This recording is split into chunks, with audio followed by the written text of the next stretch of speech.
Hello friends, welcome. This is part 30 of Shep's Spiritual Awakening and Destiny.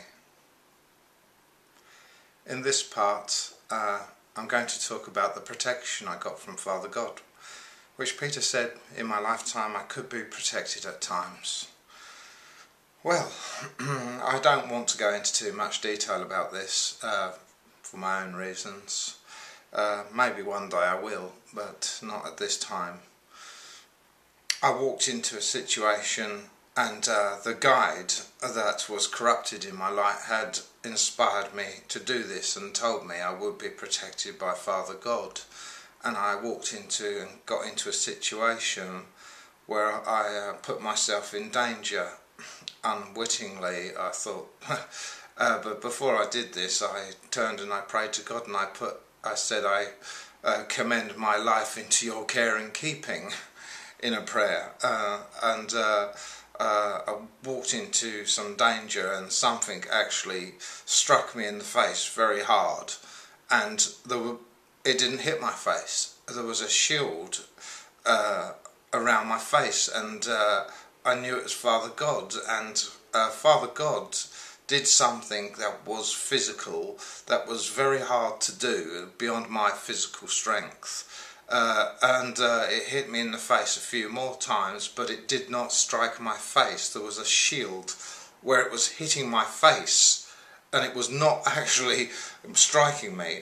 So I could feel the impact, but not the actual strike upon my face. There was a shield, as I say, of some sort around my face that Father God had come within my body, and he put it there. Now, I sort of got into a situation where I would have found it hard to get away from it, and before it started striking me in the face again, which it was about to, Father God done an amazing thing.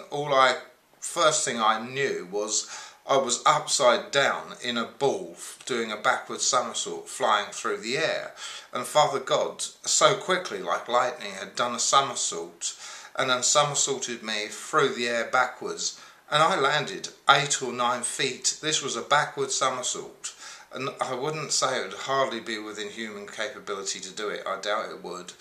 Had somersaulted me backwards from a standing position 8 or 9 feet, as I say, away from where this object was striking me, and I landed like a feather. I slowly come out of the ball, unfurled, and landed on my feet almost like a feather, very agilely, with a great agility, I should say. And you know, that was Father God. That had got me out of a predicament that I was in, and you know, would have found hard to escape. So I avoided being injured greatly. Now, Peter had said to me, just before I caught the ticket in the car park actually, that Father God might visit me at times. Now, he's only visited me twice that I know of, those 2 times.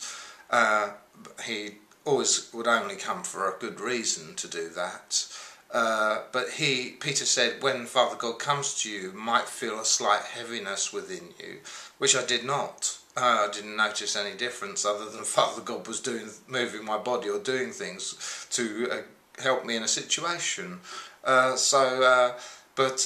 soon after this, the Spirit kept giving me a heavy feeling with this equipment, and giving me a slight tingling in the bottom of my legs, and making out Father God. They were deluding me. They were pretending to be God, even putting on a beautiful, kindly voice, talking to me and pretending to be Father God, and they did this several times, and of course I believed it, you know, because it seemed okay. It didn't seem wrong. I didn't know anything was going wrong whatsoever in the spirit realm. So that was that, and I'll go on to the next video and talk about the next thing that happened, and that was intervention from a spirit guide. So I bless you. I thank you for watching. The website links and other links are below this video in the description. Have a good day. Love and light, Shep.